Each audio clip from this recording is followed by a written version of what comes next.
Nagpur traffic पोलिसांकडनं एक operation no wrong side हे सुरू करण्यात आलेलं आहे. याविषयीची सविस्तर माहिती आज आपण घेणार आहोत आणि ही माहिती देण्यासाठी आता आपल्यासोबत आहे DCP आदित्य मिरखेलकर.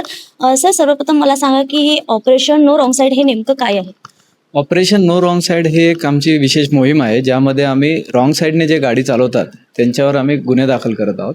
रॉंग साईडने गाडी चालवणं हे खूप रिस्की आहे, डेंजरस ड्रायव्हिंगचा तो पार्ट आहे आणि त्या अनुषंगाने आम्ही त्यांच्यावर गुन्हे दाखल करतो आहे. सर, नेमकं नागरिकांना रॉंग साईड हा पर्याय का निवडावा लागतो? रॉंग साईड पर्याय निवडणं हे चुकीचंच आहे, कारण काहीही असो रॉंग साईड जाणं हे काही जस्टिफाईड नाही आहे. तुम्हाला जर रॉंग साईडने जात असाल तुम्ही, तर तुमचाही ॲक्सिडेंट होऊ शकतो, तुमच्यासोबत दुसऱ्याचाही ॲक्सिडेंट होऊ शकतो. हे रोड सेफ्टीसाठी योग्य नाही आहे, त्या अनुषंगाने आम्ही कारवाई करतो आहे. सर, नेमकं माझा हा प्रश्न आहे की नागरिकांना हा पर्याय का निवडावा लागतो? काही जरी कारण असेल तरी हा पर्याय निवडणं योग्य नाही आहे, कारण यामुळे अपघात होऊ शकतो. त्या दिवशी मी अजनी स्क्वेअरवर 20 मिनिट बघितलं, ऑब्झर्वेशन केल्यानंतर मी तिथे आपले सुभाष सावजी होते, त्यांच्याशी बोललेत. हे एकदा नाही 2-3दा झालेलं आहे की तिथे लाईव्हमध्येच एक युवक असा आला की जो रॉंग साईड येत होता. ते मला बाईट देताना रॉंग साईड आलेला. हा पर्याय त्यांना का निवडावा लागलं मी त्यांना विचारलेलं. त्यांनी मला सांगितलेलं त्यावर की तिथे ते एकटे असल्यामुळे कन्स्ट्रक्शन सुरू आहे तिथे अजनी पुलाचं काही दिवसां अगोदर आणि 3ही रस्ते तिथे आहेत. तर त्यासाठी काही तोडगा आपल्याकडे?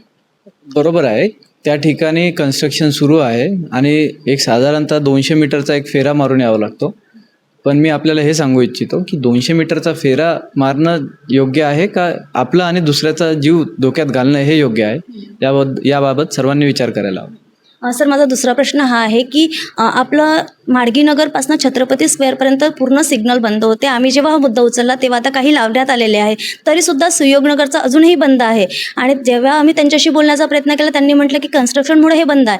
आणि सुयोगनगरला जे आहे तिथे होमगार्ड बसलेले असतात, तिथे ट्रॅफिक पोलीस नसतात. त्यांचा फोटोसुद्धा माझ्याकडे आणि सिग्नल दोन्ही तिथे आत्ता पण बंद आहेत. आणि होमगार्डला तिथली ट्रॅफिकची काही माहिती नाही आणि बोलण्याचा प्रयत्न केल्यावर त्यांनी म्हटलं की आम्हाला परमिशन नाही. यावर काय बोलू?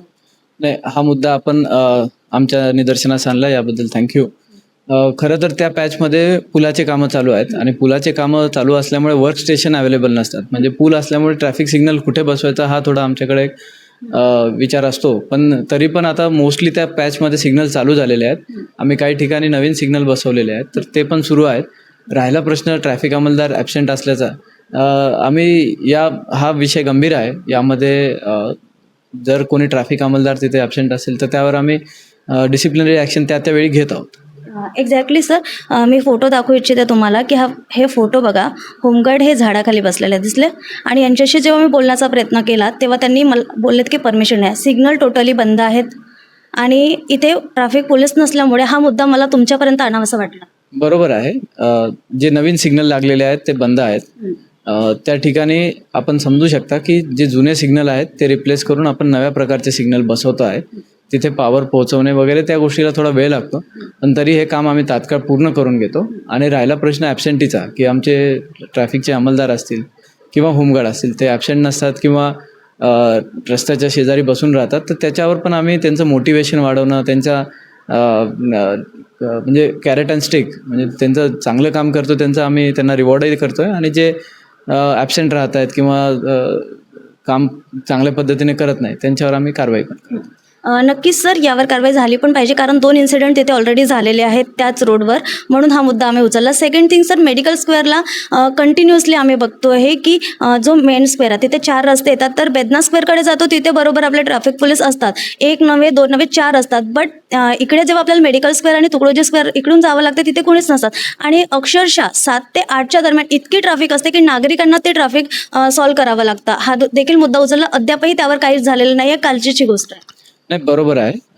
आम्ही या पद्धतीने 30 स्पॉट्सचा आम्ही ओळखलेले आहे, ज्या ठिकाणी आम्हाला काम करायचं आहे, ज्या ठिकाणी सिव्हिअर ट्रॅफिक जॅम असतं किंवा सिव्हिअर कंजेशन असतं, त्यामध्ये मेडिकल स्क्वेअर पण आहे. आणि त्या ठिकाणी त्याचं काही ठिकाणी अतिक्रमण काढणे, काही ठिकाणी जी आपली मॅनपॉवर आहे ती योग्य प्रकारे काम करेल त्यासाठी त्यांना सेन्सिटाईज करणे, ज्या ठिकाणी मॅनपॉवर नाही त्या ठिकाणी मॅनपॉवर देणे, ज्या ठिकाणी पार्किंगची जागा नाही त्या ठिकाणी पर्यायी पार्किंगची व्यवस्था करणे, असे आम्ही 30 स्पॉट आयडेंटिफाय केलेले आहे. आणि त्यामधला मेडिकल स्क्वेअर एक आहे. तुम्हाला लवकरच त्यामध्ये रिझल्ट्स दिसतील. नक्कीच. नक्कीच सर, खूप खूप धन्यवाद. आपल्याला सविस्तर माहिती DCP आदित्य मिरखेलकर यांनी दिलेली आहे. आपण जे मुद्दे मांडलेले आहेत सिटी न्यूजच्या माध्यमातून आपण हे मुद्दे उचलले होते, अजनी स्क्वेअरचा, मेडिकल स्क्वेअरचा, आणि जे आपल्याला आलेले आहेत, जे आपण बघितलं ते व्हिज्युअलायझेशन करून आपण त्यांच्यासमोर मांडलेलं आहे. त्यावर त्यांचं काम देखील सुरू आहे आणि त्यांनी एक आपल्याला सकारात्मक विचार पण दिलेला आहे आणि सकारात्मक कार्य होईल हे देखील त्यांनी आश्वासन आपल्यापर्यंत आणलेले आहेत. काही ठिकाणी काम सुरू आहे हे देखील त्यांनी सांगितलेलं आहे. आता हे बघणं तितकंच महत्त्वाचं राहणार आहे की प्रशासन आणि पोलीस विभागाकडून काय तिथे काम होतं आणि किती लवकर हा रिझल्ट आपल्याला बघायला मिळतो हे देखील बघणं तितकंच महत्त्वाचं राहणार आहे. सिटी न्यूजच्या माध्यमातून हे अपडेट्स आम्ही तुमच्यापर्यंत आणत राहू. तोवर बघत राहा सिटी न्यूज नागपूर.